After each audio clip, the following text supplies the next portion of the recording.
बिस्मिल्लाहिर्रहमानिर्रहीम। अस्सलाम वालेकुम रहमतुल्लाह। कैसे हैं? खैरियत से हैं?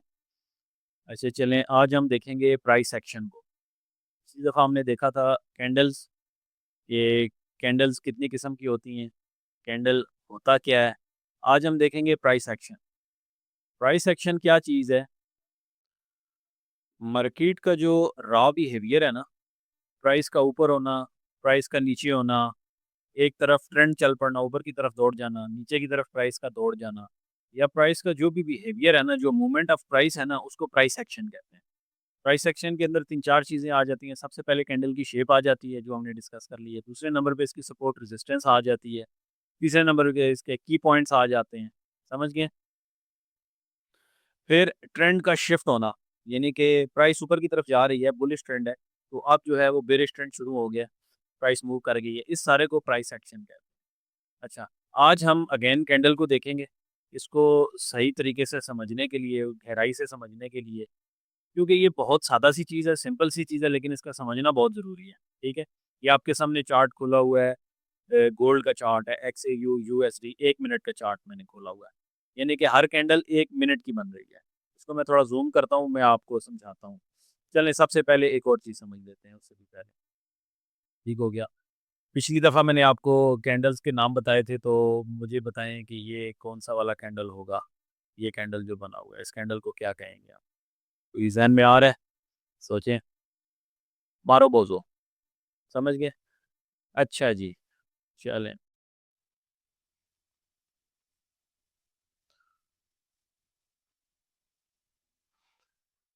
प्राइस का जो मूवमेंट है ना, वो सारा मूवमेंट होता है बायर्स और सेलर्स के दरमियान।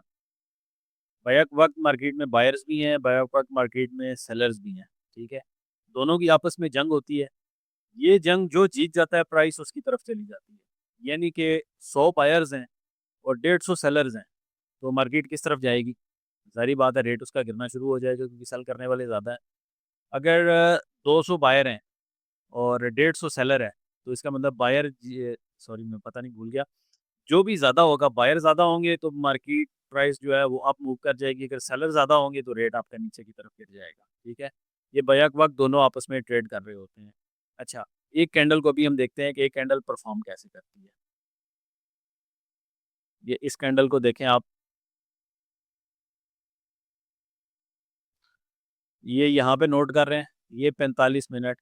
अच्छा, ये देखें कि ये प्राइस जूं-जूं अप हो रही है, उसकी बॉडी मूव कर रही है ऊपर की तरफ।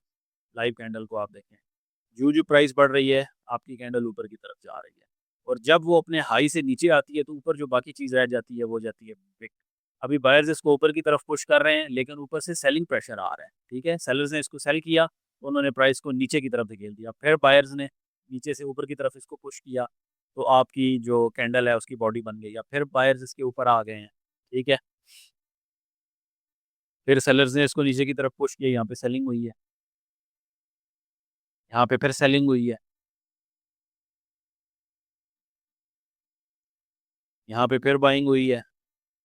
लें जी, इस तरह ये एक कैंडल मुकम्मल हो गई, ठीक है? ये देखें, ये यहाँ से इसकी प्राइस शुरू हुई और टॉप इसका यहाँ तक गया और यहाँ पे आके ये ख़त्म हो गई। तो इस कैंडल को हम मारुबोज़ो कैंडल कहेंगे, क्यों?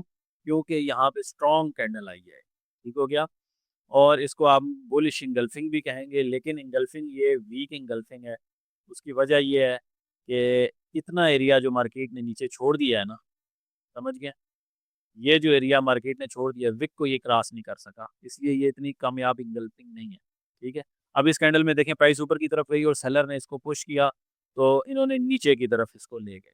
अब मैं यहाँ पे आपको एक चीज़ समझाता हूँ, जो समझने वाली चीज़ है। चार्ट को मैं थोड़ा छोटा करता हूँ। इसकी नफ्सियात को आप समझेंगे, तो आपको चार्ट रीडिंग बड़ी आसान हो जाएगी। अच्छा जी, ये देखें, ये वाली जो विक है, विक, अच्छा, ये विक एक कहानी है, ठीक है? ये विक अपनी एक कहानी बता रही है कि यहाँ पे क्या हुआ है। यहाँ पे सेलर्स ने नीचे की तरफ रेट को ले गए हैं, लेकिन बायर्स की क्वांटिटी जो थी वो हावी रही इसमें। तो बायर्स ने इसको नीचे से पुश किया और ऊपर की तरफ ले गए। ठीक है? यहाँ पे सेलर्स हार गए हैं। ठीक है? विक का क्या मतलब है? ग्रीन के नीचे जो विक आएगी, इसका मतलब है कि यहाँ पे बायर जीत गए हैं, ठीक है? नीचे से प्रेशर आया मार्केट को और रेट आपका ऊपर की तरफ चल गया है और यहाँ पे सेलर्स हार गए हैं। ये हमें इंडिकेट करता है कि रेट ऊपर की तरफ प्राइस बढ़ सकती है यहाँ पे नीचे की तरफ से रिजेक्शन आ रही है, ठीक है? रिजेक्शन समझ रहे हैं कि प्राइस नीचे जाना चाह रही थी लेकिन बायर्स यहाँ पे मौजूद थे, उन्होंने इसको रिजेक्ट किया है। अभी आप देखें यहाँ पे जनाब एक दूसरा बना लेता हूँ। अच्छा जी, ये ज़ोन आप नोट करें, ठीक हो गया ये वाला ज़ोन। इसकी थोड़ी-सी हम कम कर लेते हैं ताकि आपको वो भी नज़र आए। अच्छा, ये ज़ोन आप चेक कर रहे हैं, ठीक है? यहाँ पे ये। तो ये देखें हमारे पास एक ऐसा ज़ोन निकल गया है कि जहाँ पर बायर्स बहुत ज़्यादा तादाद में मौजूद है और यहाँ से वो नीचे प्राइस को जाने नहीं दे रहे, ठीक है? ये वाली वीक भी हमें यही बता रही है कि प्राइस यहाँ से नीचे गई थी लेकिन यहाँ पे बाइंग आई है, तो प्राइस ऊपर मूव कर गई है। अगेन उसी ज़ोन के अंदर आपका प्राइस आया है, नीचे गया है, तो यहाँ से बायर्स इसको ऊपर की तरफ ले गए, ठीक है? तो ये हमारा एक ज़ोन बन गया है, ठीक है? ये ज़ोन बन गया, पॉइंट ऑफ इंटरेस्ट हमारा बन गया। हमें यहाँ पे कैंडल ने हमें बता दिया कि ये एक ऐसा ज़ोन है कि यहाँ से बायर्स इंटरेस्टेड हैं बाय करने में, ठीक है? और मार्केट को ऊपर ले जाने में इंटरेस्टेड है, ठीक हो गया? अब इसी तरह हम अगर इसकी बात करें, अच्छा जनाब, ये देखें, ये ज़ोन देखें, ये, ठीक है? अभी यहाँ पे देखें, यहाँ पे हमारा एक सेलिंग ज़ोन बन गया है, ठीक है? क्योंकि प्राइस यहाँ से ऊपर जाना चाह रही है लेकिन सेलर्स इसको नीचे की तरफ पुश कर रहे हैं। जो ही प्राइस ऊपर जाती है सेलर्स इसको सेल करके नीचे ले आते हैं। समझ गए? मैं अब इसको छोटा कर रहा हूँ। ये हमारे पास 2 ज़ोन ड्रा हो गए हैं, 2 ज़ोन। नीचे हमारे पास वो ज़ोन मिल गया है जहाँ से बाइंग प्रेशर आ रहा है और ऊपर हमें वो ज़ोन मिल गया है जहाँ से सेलिंग प्रेशर आ रहा है। ठीक हो गया? विक हमें बताती है, रेड कैंडल की विक ऊपर की तरफ जो निकली है ये हमें बताती है कि यहाँ पे सेलर्स एक्टिव हैं और ज़्यादा तादाद में मौजूद हैं। और ग्रीन कैंडल की जो नीचे की तरफ विक होती है ये हमें बताती है कि बायर्स यहाँ पे एक्टिव हैं और मार्केट को प्राइस को ये ऊपर की तरफ लेके जा रहे हैं।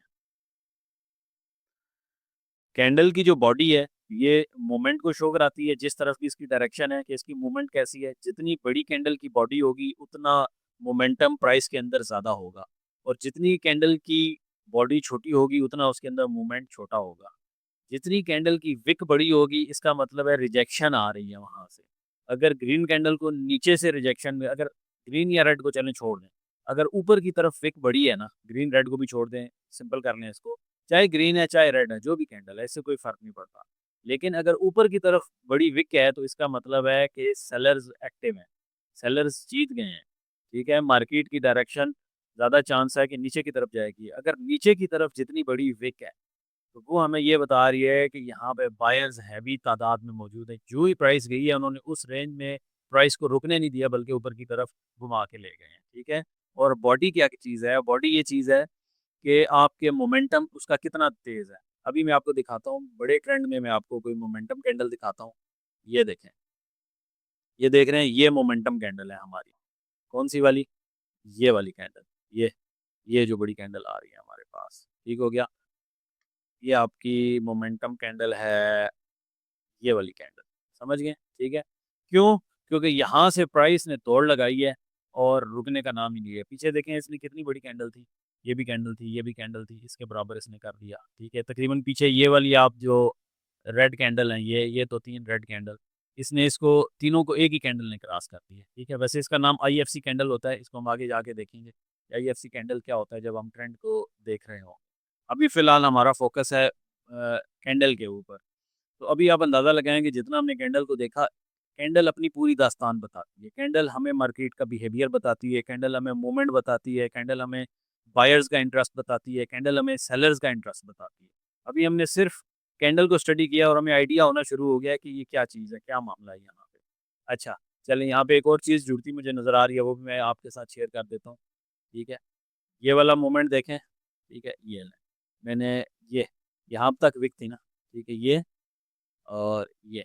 अब मैंने एक ऐसा ज़ोन बना दिया है, जहाँ पे बायर्स का इंटरेस्ट आपको नज़र आ रहा है, इसको हम पॉइंट ऑफ इंटरेस्ट कहते हैं, ठीक है? आप इसको ऐसे कह सकते हैं कि जैसे कोई गाड़ी का स्टॉप नहीं होता, ये गाड़ी का स्टॉप है कि यहाँ पे गाड़ी आएगी तो स्पीड से ऊपर की तरफ जाएगी, ठीक हो गया? इसका दूसरा मतलब भी निकल सकता है, दूसरा मतलब ये निकल सकता है कि इस ज़ोन का कोई कैंडल ब्रेकआउट कर दे, यानी कि कोई एक ऐसी कैंडल बने, यहाँ पे हम ड्राइंग क्लियर कर लेते हैं थोड़ी-सी।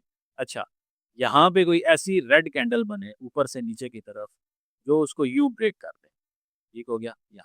यहाँ पे कोई ऐसी बन जाए कैंडल। इसका क्या मतलब? इसका मतलब दोबारा वही निकलेगा, ठीक है? यहाँ पे इसका मतलब ये बनेगा जनाब कि यहाँ पे सेलर्स जीत गए हैं। क्यों? क्योंकि मोमेंटम कैंडल पूरी कैंडल की बॉडी इस सारे ज़ोन से नीचे क्लोज़ हुई है। तो इसका मतलब है कि यहाँ पे अब सेलर्स जीत गए हैं और बायर्स हार गए हैं, ठीक है?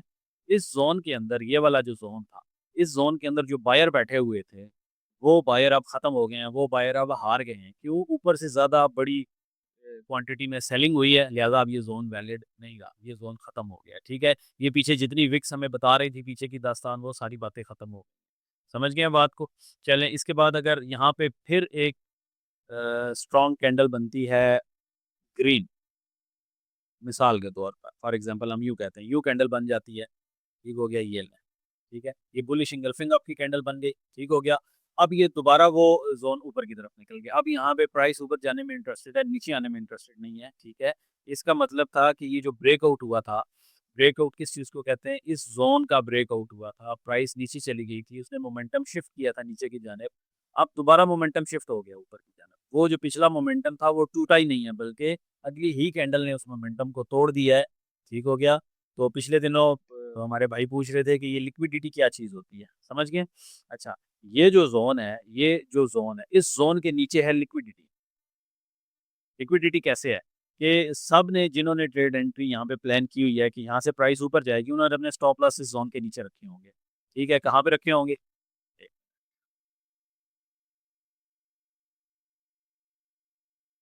उन्होंने यहाँ पे अपने स्टॉप लॉस रखे होंगे, ठीक है? यहाँ पे स्टॉप लॉस रखे होंगे उन्होंने, ठीक है? जब ये कैंडल नीचे आई है, वो मार्केट से सारे आउट हो गए हैं, ठीक हो गया? अब अब यहाँ पे जितने बायर्स थे वो बायर्स खत्म हो गए हैं, तो यहाँ पे जो स्मार्ट मनी है, जो इंस्टीट्यूशन है, उनको ज़्यादा तादाद में यहाँ से बाइंग करने का मौका मिल गया है। चलें चीज़ें चीज़ें ज़्यादा पेचीदा ना हो जाए, मैं इनको थोड़ा-सा आपके लिए आसान कर देता हूँ, दोबारा से एक दफ़ा। ठीक है, जहाँ तक समझ आती है ठीक है, जहाँ से बात ऊपर निकल जाती है कोई बात नहीं, इससे कोई फ़र्क नहीं पड़ता। आहिस्ता-आहिस्ता जब आप प्रैक्टिस करेंगे, स्लो-स्लो हम आगे बढ़ेंगे तो आपको ये चीज़ें समझ आना शुरू हो जाएँगी। इनका आइडिया लगना शुरू हो जाएगा। जब एक दफ़ा नज़र आना शुरू हो जाएगा, तो फिर आप एक दफ़ा चार्ट देखेंगे, आपको समझ लग जाएगा कि यहाँ पे बायर्स किधर हैं, सेलर्स किधर हैं, प्राइस किस तरफ जा सकती है, मोमेंटम स्ट्रॉन्ग है, स्लो है, कहाँ पे हमारा टेक प्रॉफ़िट है, कहाँ पे हमारा स्टॉप लॉस है। अच्छा, ये टेक प्रॉफ़िट स्टॉप लॉस का भी मैं यहाँ पे ज़िक्र कर देता हूँ। जब हम मार्केट के अंदर एंटर होते हैं ना, तो हम एक आइडिया लगाते हैं, जैसे अभी हमने यहाँ पे गेस लगाया ना कि ये प्राइस है, यहाँ पे बायर्स एक्टिव है, यहाँ से प्राइस ऊपर की तरफ जाएगी, ठीक है? तो यहाँ पे हमने अपना स्टॉप लॉस लगा दिया क्योंकि इससे नीचे अगर गया तो हमने जो प्लानिंग की है वो प्लानिंग तो फेल हो गई। हम इसको कहेंगे कि हमें मार्केट से बाहर कर दें। जितना हमारा नुकसान है, हमने एंट्री ली थी जनाब, फ़र्ज़ करें यहाँ पे एंट्री हमने ली थी। फ़र्ज़ करें हमने क्या हो रहा है?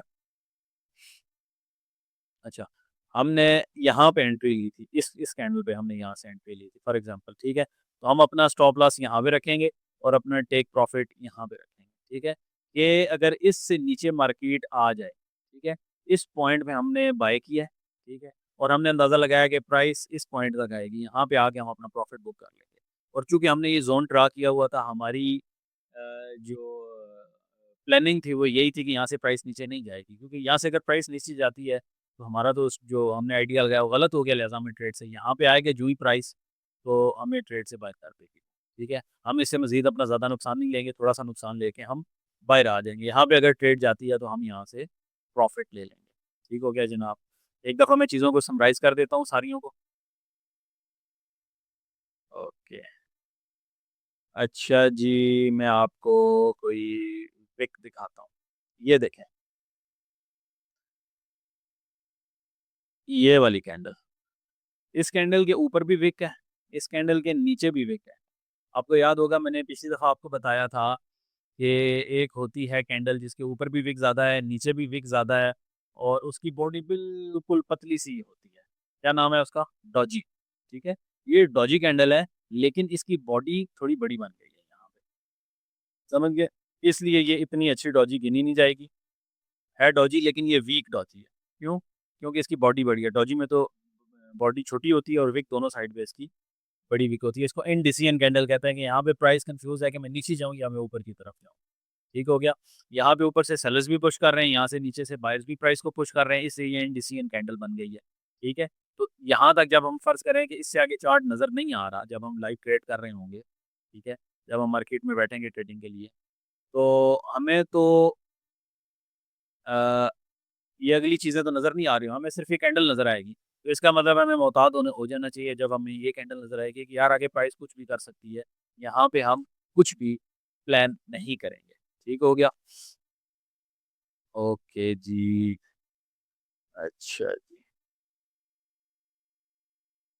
इसके अलावा क्या चीज़ है? इसके अलावा चलें, मेरा ख़्याल है इसको इस एक टॉपिक को यहीं पे क्लोज़ करते हैं। अगली वीडियो में फिर हम बढ़ेंगे मोमेंटम की तरफ, ट्रेंड की तरफ, प्राइस मूवमेंट की तरफ। ठीक हो गया जी, चलें दुआ में याद रखिएगा, इसको आपने देखना है।